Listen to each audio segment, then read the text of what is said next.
एक Egyptian agent बनने के बाद मोर्देकाई लुक को पश्चिमी यूरोप में अंडर कवर पोस्टिंग दी जाती है। उसका काम फ्रांस, जर्मनी, स्विट्जरलैंड और इटली में रहने वाले इजरायली नागरिकों से संपर्क कर इजरायल के ऊपर ज्यादा से ज्यादा जानकारी हासिल करना था।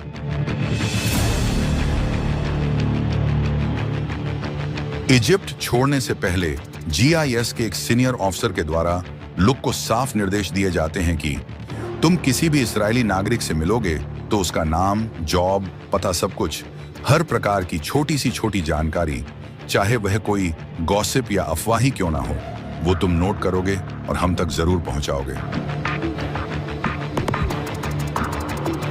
2 साल तक जर्मनी और स्विट्जरलैंड के म्यूनिक, जूरिक, फ्रैंकफर्ट और बाज़ल जैसे शहरों में काम करने के बाद लुक को इटली के नेपल शहर में ट्रांसफर कर दिया जाता है। नेपल शहर में आते ही मोर्देकाई लुक अपनी पुरानी आदतों की ओर वापस जाने लगता है। धीरे धीरे वो इजिप्शियन इंटेलिजेंस एजेंसी जीआईएस के लिए एक सरदर्द बनना शुरू हो जाता है। नेपल में आए लुक को कुछ ही समय हुआ था और लुक अपने जीआईएस के हैंडलर से अपनी सैलरी बढ़ाने की मांग करता है। जीआईएस के एजेंट अपने बॉस और इटली में जीआईएस के चीफ से मिलता है और लुक के द्वारा दिया गया संदेश सुना देता है। या तो आप मेरी सैलरी बढ़ाएं या तो मैं आपके लिए काम करना बंद कर दूंगा। और हाँ, ये निर्णय लेते समय याद रखिएगा कि मैं आपकी एजेंसी के बारे में बहुत कुछ जानता हूं। मोर्देकाई लुक से यह धमकी मिलने के बाद जीआईएस उसे रोम में स्थित इजिप्शियन एम्बेसी में आकर आराम से मिलने के लिए कहते हैं, लेकिन वो इसे साफ इनकार कर देता है। मोर्देकाई लुक अच्छे से जानता था कि एक बार उसने इजिप्शियन एम्बेसी में कदम रख दिया तो वो कानूनी रूप से इजिप्ट की धरती के ऊपर होगा और फिर तो उसके साथ कुछ भी हो सकता है।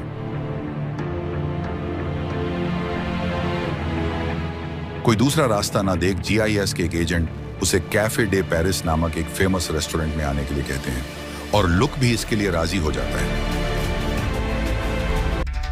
16 नवंबर की शाम जब लुक इस रेस्टोरेंट में प्रवेश कर रहा था तो वो पूरी तरह निश्चित था कि इतनी भीड़ भाड़ वाली जगह में उसका कोई कुछ नहीं बिगाड़ पाएगा, लेकिन वो गलत था। रेस्टोरेंट में पहले से ही मोहसिन अल नगलावी अपने 2 इंटेलिजेंस ऑफिसर के साथ लुक का इंतजार कर रहा था। लुक भी इनके पास जाकर बैठ जाता है और घंटों की बातचीत के दौरान ये तीनों इजिप्शियन जासूस उसके लिए एक के बाद एक महंगी वाली शराब की बोतल ऑर्डर करते रहते हैं। मोर्देकाई लुक भी एक के बाद एक बोतल खाली करने में लगा रहता है। जब मोहसिन अल नगलावी को लगता है कि लुक को अच्छा खासा नशा हो चुका है तो अपने साथी को इशारा करता है और ये दोनों लुक को अपने कंधों पर उठा बाहर खड़ी गाड़ी की ओर चलना शुरू कर देते हैं। इससे पहले लुक को पता चलता उसके साथ क्या हो रहा है, ये कार इजिप्शियन एम्बेसी में प्रवेश कर चुकी होती है।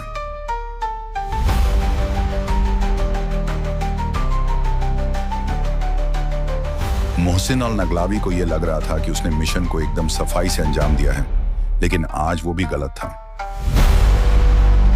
असल में वो जब अपने दोनों साथी के साथ कैफे डे पेरिस में लुक से मिल रहा था तब उससे थोड़े ही दूर एक टेबल पे मोसाद के एजेंट डेरेक और डॉन भी बैठे हुए थे। डेरेक और डॉन शराब नहीं बल्कि सतर्क रहने के लिए कॉफी पी रहे थे। ये दोनों एजेंट के सामने लुक को किडनैप कर एम्बेसी ले जाया जाता है, लेकिन वो उसे बचाने का कोई प्रयास नहीं करते क्योंकि इनके पास सिर्फ ऑब्जर्व एंड रिपोर्ट के ऑर्डर थे, एक्शन लेने के नहीं।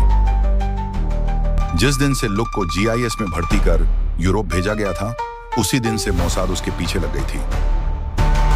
पिछले 2 सालों में ऐसे कई मौके आए थे जब मोसाद बड़े आराम से मोर्देकाई लुक जैसे गद्दार को खत्म कर सकती थी, लेकिन उन्होंने ऐसा नहीं किया था क्योंकि मोसाद के ऑफिसर उसके रास्ते इजिप्शियन इंटेलिजेंस के हाई लेवल कॉन्टैक्ट तक पहुंचना चाहते थे। यही कारण था कि मोसाद के दोनों एजेंट 2 सालों से लुक के पीछे लगे हुए थे।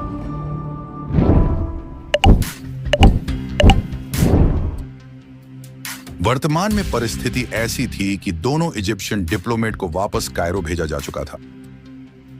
मोर्देकाई लुक की असली पहचान बाहर आने के बाद उसको पुलिस हेडक्वार्टर से रोम की जेल में ट्रांसफर किया जा रहा था। इस फिल्म में हर कलाकार अपना किरदार वैसे ही निभा रहा था जैसे मोसाद ने कागज पे लिखा हुआ था। इधर लुक जेल में जाता है और उधर रोम में मौजूद सभी मोसाद के एजेंट को एक्टिवेट कर दिया जाता है। यहीं से मोसाद लुक को जेल से निकालकर इजराइल ले जाने का प्लान बनाना शुरू कर देती है। प्लान जो द मम्मी का आखिरी चैप्टर होने वाला था। अब मोसाद को जेल के अंदर से एक ऐसे व्यक्ति की तलाश थी जो साम दाम दंड और भेद से अपने साथ मिलाया जा सके। रोम के सुपरमार्केट से एक व्यक्ति शॉपिंग करके बाहर अपनी गाड़ी की ओर जा ही रहा होता है, तब उसके सामने एजेंट डॉन आ जाता है। कुछ पैसे गिराकर उस व्यक्ति से कहता है, भाई साहब आपके पैसे नीचे गिर गए हैं। नहीं, वो मेरे नहीं हैं। अरे भाई साहब रख भी लीजिए, आखिर दो बीवियों को संभालने में खर्च तो होता ही होगा, क्यों? एजेंट डॉन की ये बात सुन व्यक्ति चौंक जाता है। ये इटालियन व्यक्ति रोम की जेल में एक गार्ड था।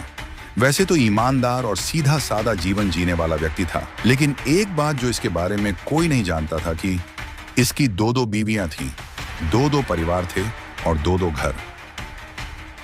दोनों महिलाओं को एक दूसरे की भनक तक नहीं थी। मोसाद के अलावा ये बात और कोई नहीं जानता था। मोसाद का एक एजेंट 2 हफ्तों तक इसका पीछा करने के बाद इस बात की पक्की पुष्टि कर चुका था, और इतना ही नहीं बल्कि दोनों घरों पे जाकर दोनों महिला से मिल भी चुका था। रोम की जेल में पोस्टेड इस इटालियन गार्ड को मार्क करने के बाद मोसाद ने अपना एसेट बनाने के बारे में काम करना शुरू कर दिया था। इस गार्ड को कोड नेम दिया जाता है मिस्टर हस्बैंड। अब गार्ड के पास अपने सच का सामना करने के अलावा कोई रास्ता नहीं था। कुछ घंटे चली बातचीत के बाद मिस्टर हस्बैंड मोसाद के लिए काम करने को तैयार हो जाता है। एजेंट डॉन उसे कुछ पैसे देता है और आगे की इंस्ट्रक्शन ना मिलने तक अपना जीवन नॉर्मल तरीके से रोज की तरह जीने के लिए कहता है। एजेंट डेरेक मिस्टर हस्बैंड से मिल उसे थोड़े पैसे, एक दवाई की छोटी बोतल देते हुए कहता है, आज से ठीक 3 दिन बाद इस दवाई की 5 से 6 बूंदें तुम लुक के लंच में मिलाओगे। डिनर में नहीं, नाश्ते में नहीं, बल्कि दोपहर के समय सिर्फ लंच में मिलाओगे। वो आगे बताता है, एक बात याद रखना कि दवाई की बूंदें 4 से कम हुई तो वो जेल की डिस्पेंसरी में ही ठीक हो जाएगा, और अगर 6 से ज्यादा हुई तो हॉस्पिटल ले जाने से पहले ही मर जाएगा। सभी कैदियों का लंच का समय हो चुका था। बाकी कैदियों की तरह लुक भी अपना खाना लेता है, और जैसे ही मेज की ओर बैठता है तो मिस्टर हस्बैंड रूटीन चेक के बहाने तलाशी लेने लगता है। ये एक रूटीन चीज थी कि खाना खाते कैदियों के साथ अक्सर ऐसा होता रहता था।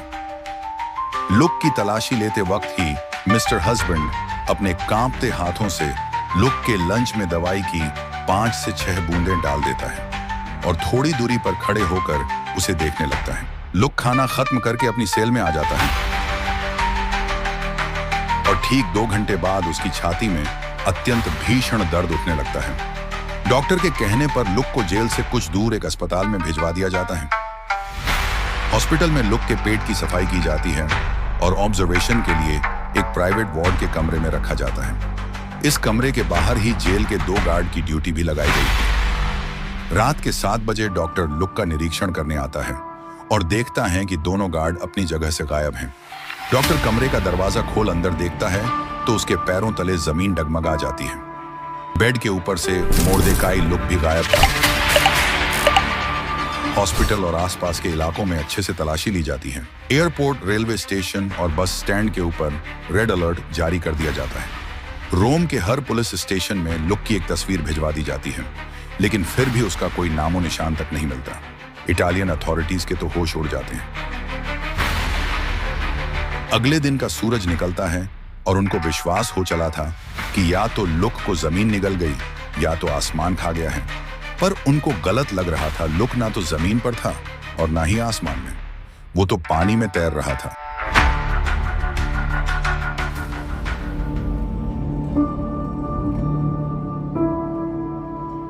अगले दिन सुबह के समय एक बोट भूमध्य सागर में इजराइल के समुद्री शहर हाइफा की ओर बढ़ रही होती है। फुल स्पीड में चल रही इस बोट के ऊपर एक आदमी कॉफी का 1 कप लेकर डेक से नीचे उतरता है और नीचे केबिन में सो रहे व्यक्ति को उठाते हुए कहता है, चलो लुक, जल्दी उठ जाओ, थोड़ी सी कॉफी पी लो।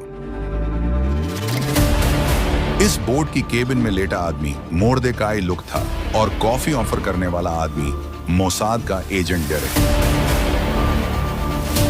ये मोसाद ही थी जिसने पिछली रात लुक को हॉस्पिटल से किडनैप कर लिया था। इससे पहले इटालियन अथॉरिटी कुछ कर पाती, उसको एक प्राइवेट बोट में डाल पहले माल्टा ले जाया गया था और वहां से खारे पानी के रास्ते इजराइल ले जाया जा रहा था।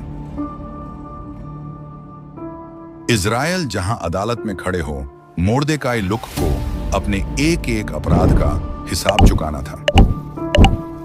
यदि वो एक सिविलियन रहा होता तो शायद मोसाद के द्वारा उसे माफ भी कर दिया जाता, लेकिन जिस समय उसने देश से गद्दारी कर इजिप्ट को चुना था, उस समय वो इजराइल डिफेंस फोर्स का एक ऑफिसर था। अपने एक फौजी द्वारा की गई गद्दारी मोसाद कभी माफ नहीं कर सकती। पूरे 5 दिन समुद्र में गुजरने के बाद साइप्रस के रास्ते मोसाद की टीम लुक को ले इजराइल पहुंच जाती है। इजराइल की अदालत में मोर्देकाई लुक AKA जोसेफ दहान के ऊपर मुकदमा चलाया जाता है और दोनों पक्षों की दलील सुनने के बाद जज साहब उसे 13 साल के लिए जेल में डाल देते हैं।